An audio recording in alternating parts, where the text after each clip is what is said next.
A very warm welcome to all our viewers and welcome to a new edition of Africa Today, our program bringing you all the latest news and events happening all around the African continent.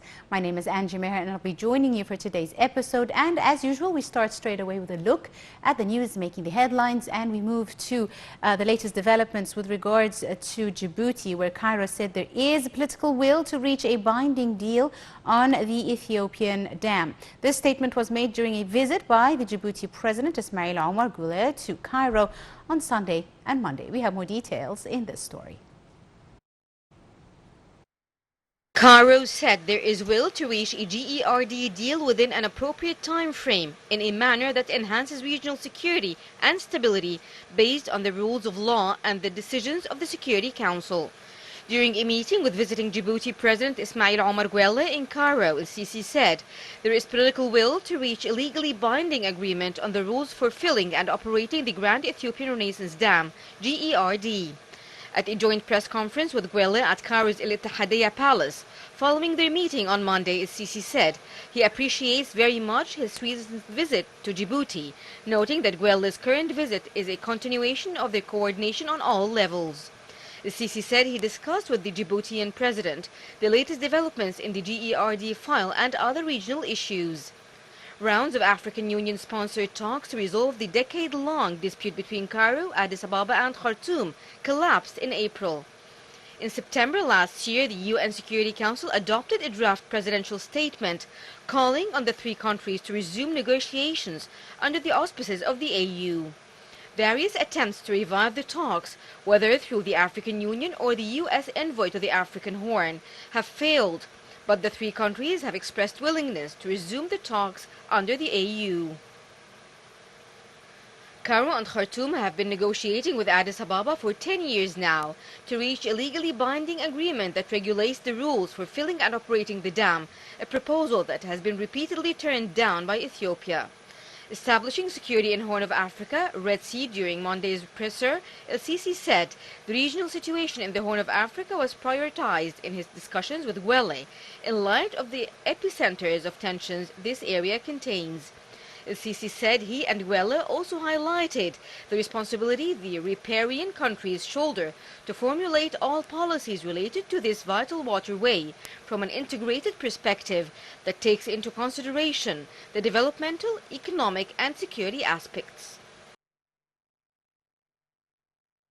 Welcome back, ladies and gentlemen. Still continuing with our news, the African Development Satellite Project is set up to measure the repercussions of climate change. During the United Nations Conference of the Parties, COP27, Egypt will host in November in the Red Sea resort city of Sharm el-Sheikh. Cairo announced the establishment of the project during the 7th Tokyo International Conference on African Development that took place in Japan in August of 2019. We have more details in this story.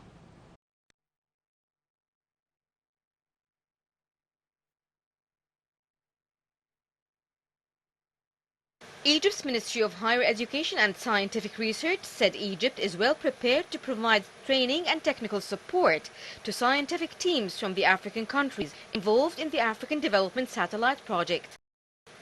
Abdel Ghaffar made the remarks at a recent meeting that was hosted by the Cairo-based Egyptian State Agency to discuss the mechanisms of the project. The gathering was attended by heads and delegations of national space agencies in Kenya, Uganda, Nigeria, Ghana and Sudan, the 5 countries participating in the project with Egypt. Cairo announced the establishment of the project during the 7th Tokyo International Conference on African Development TICAD-7 that took place in Japan's Yokohama in August 2019. The project seeks to bring African countries together to develop a space system that is capable of monitoring climate change. The statement was made by Egyptian Space Agency CEO Mohammed Al-Qusi in 2020. The system, the integration of which is set to take place in Egypt, should also act as a disaster monitoring tool and be used to observe and manage agriculture and water resources. The project comprises a small satellite as well as a satellite system in each of the participating countries.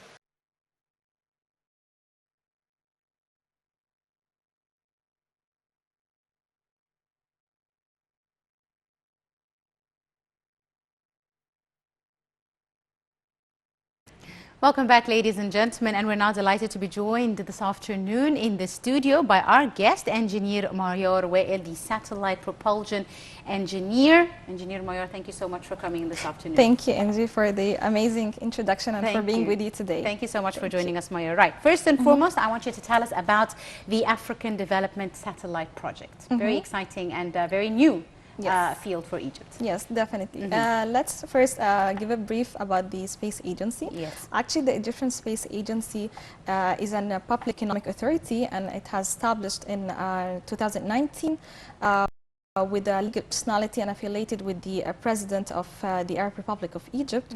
I would like also to highlight the aim of the Egyptian Space Agency, which is transferring space technology and also developing and localization space science in Egypt, and most important also have own self ability to build satellites. Yes, that is very important indeed. So this development satellite, it's the African Development Satellite Project. Exactly. Tell me a bit about how this came about, how are African countries involved in this project? I have mentioned that the aim of the agency is building own capabilities in building satellites. So that's why Egypt took a strong leadership in the continent of Africa to have a participants or collaboration by 5 other countries, which is Kenya, Ghana, Uganda, Nigeria, and Sudan. So that's why Egypt hosted the 5 African countries in the headquarters of the Egyptian Space Agency to announce about the development of the African satellite, which actually will be a very important focal site for the other continent, or I mean for the whole African continent.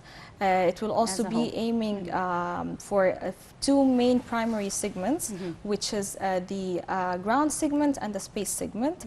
As we have said that we are also concentrating on the space technology and building capacity and infrastructure of the space sciences. So that's why the satellite will be also focusing on having a space segment, which means each participant country will be doing a subsystem in this satellite, and the ground segment will be building infrastructure for a ground station in each participant country. Exactly. So tell me a bit, how is Egypt prepared or qualified for all this technical, training capabilities? We're talking about 5 different African countries. You want a substation in each of the country to have on-ground facilities. So tell me a bit about the training process, how Egypt is providing training in development in this field to the other participant African nations. Yes, exactly. That was very important because this is a very important part of the development of the satellite, which is to give training or very technical assistance. Exactly, technical assisting to the engineers of the other space agencies. So actually last year in August 2020, Egypt has invited engineers from the participant countries' space agencies, and we gave them a training from specialist engineers from the Egyptian Space Agency on how to get to know more about the systems of the satellite. So this was very important, and this is, I think, a very important part of the building capacity that we were talking about as well. Indeed. Yes. Right, Mayor, so this is very important. The African Development Satellite Project is going to be having several uses. One and of the most important of which will be to monitor issues related to climate change. Exactly. A very important topic, and as you know, Egypt is hosting the COP27 in November later this year in the Red Sea resort city of Sharm el-Sheikh. So tell me how such a project using satellites, etc., can be used on the ground to really monitor issues related to climate change, how the African continent as a whole is being affected by this phenomenon. Actually, this is one of the main goals of the satellite, the African Development Satellite, which is to monitor the climate change phenomena in the African continent and also to build a capacity building in the African countries. So that's why, as they have mentioned, the COP27, the International Climate Conference, we will be sharing in November the outcomes or the primary outcomes of this project. And yes, as you have said, we need to monitor the climate in the continent because it helps us to avoid maybe like coming storms or maybe a disaster that could happen. And prepare, basically. Exactly. And as we know that the most important use tool in the satellite, maybe it's these images that we receive from the satellite. These images give us a lot of information about the behavior of the atmosphere and the climate changes and how the city could change actually within 1 year, maybe, and also it gets us to monitor maybe how the crops are well growing and other many stuffs. It helps also the forecasters to to tell us about the weather changes. So there's many usages for the users of the satellites. Right. So Mayara, just before we went on air, we were talking a bit, and you told me that they are educational satellites, and you were explaining the difference between educational satellites that are in the atmosphere, not in space as a whole, and their main purpose and role of teaching, basically, as they're called educational satellites. Could you tell us a bit more?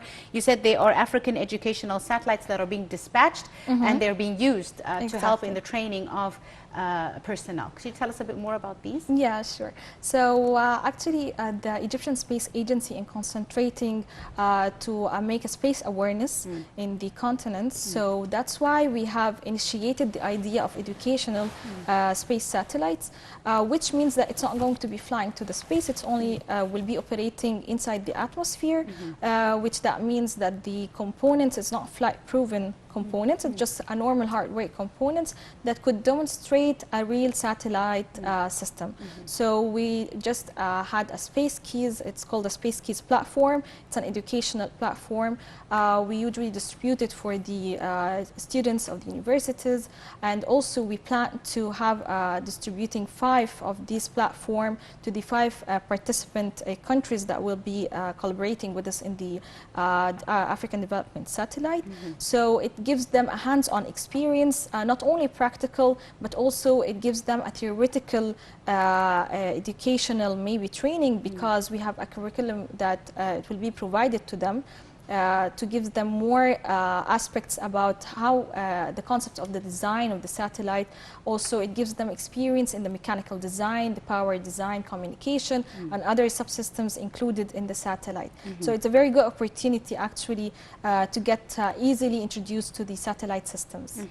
Right. So the Egyptian Space Agency CEO Mohammed Al-Kousi said the project is seeking to bring African countries together to develop a space system capable of monitoring climate change and listing repercussions, which is a very important thing, as you said, to prepare for future climate changes, weather phenomenon, disasters, crisis management, etc. Yes. How important are satellites in this regard? I mean, Egypt is very keen to develop its own satellite project, have its own satellite that is made at home, assembled at home.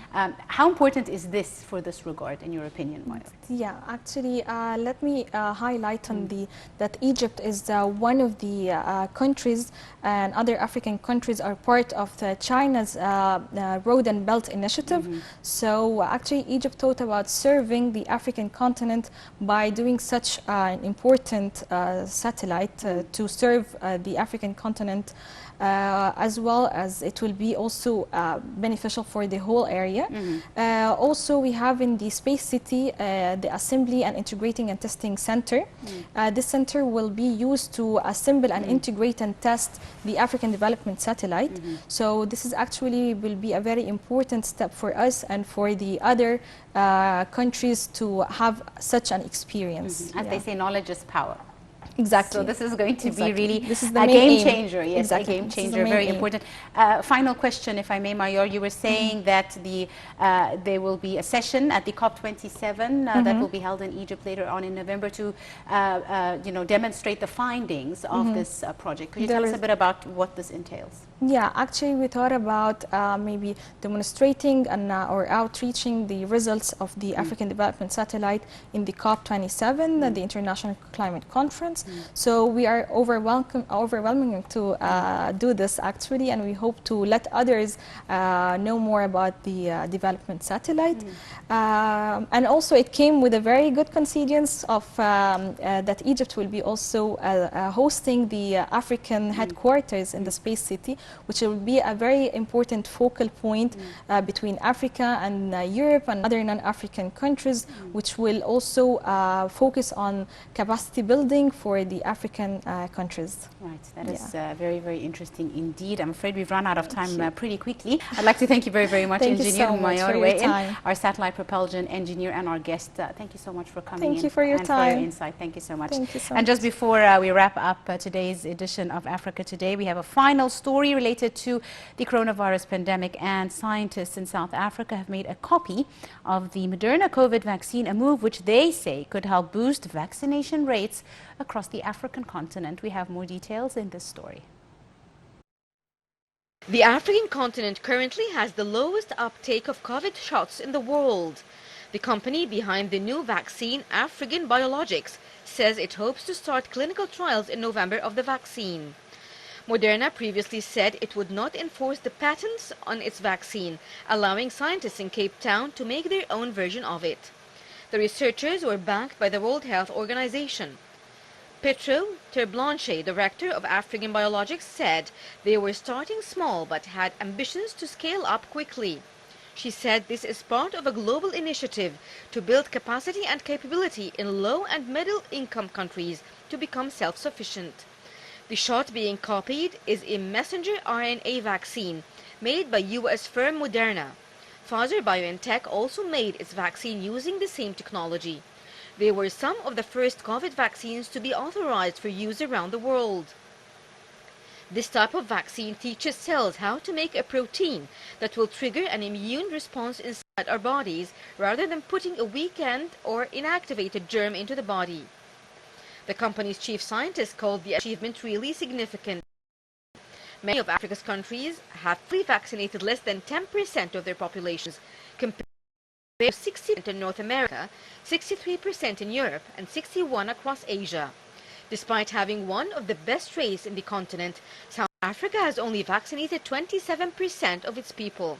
It's been reported that BioNTech, the company which partnered Pfizer in producing an mRNA vaccine, also has plans to open a vaccine manufacturing plant on the continent.